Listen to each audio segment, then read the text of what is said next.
đang dọn lại gai.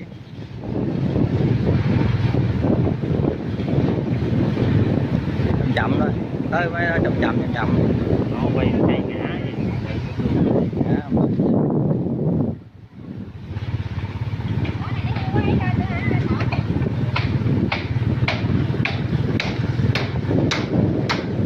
Trời,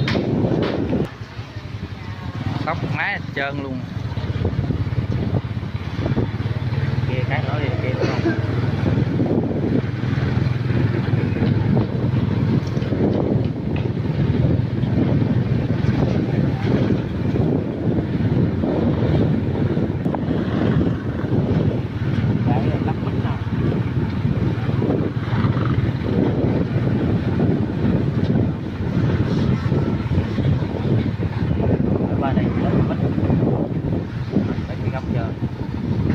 Cây gãy, tóc mái nhà, sập nhà, thiệt hại về tài sản, đồ đạc thì còn với người thì còn nguyên,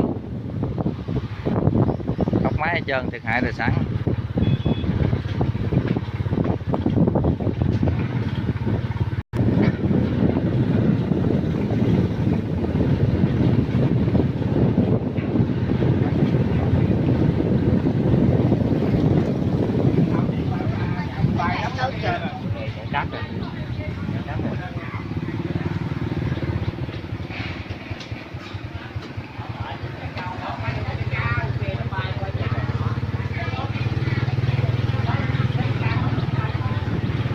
Nhà nó tóc lên trơn luôn.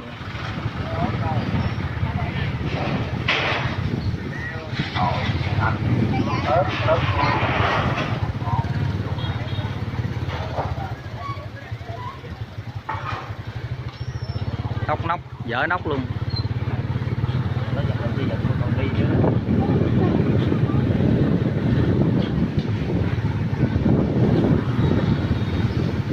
Còn cái nào nữa không ta?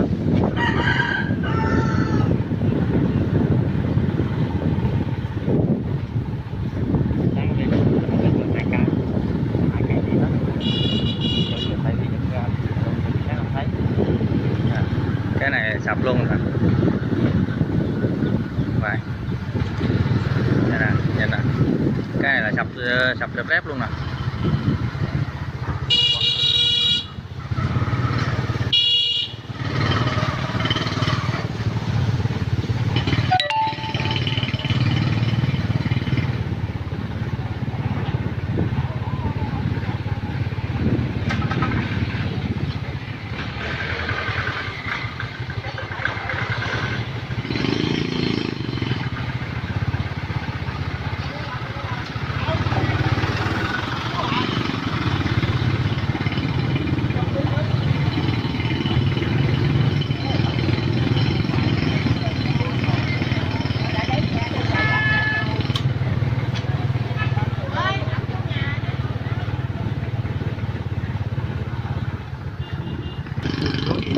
Vườn chuối điêu tàn.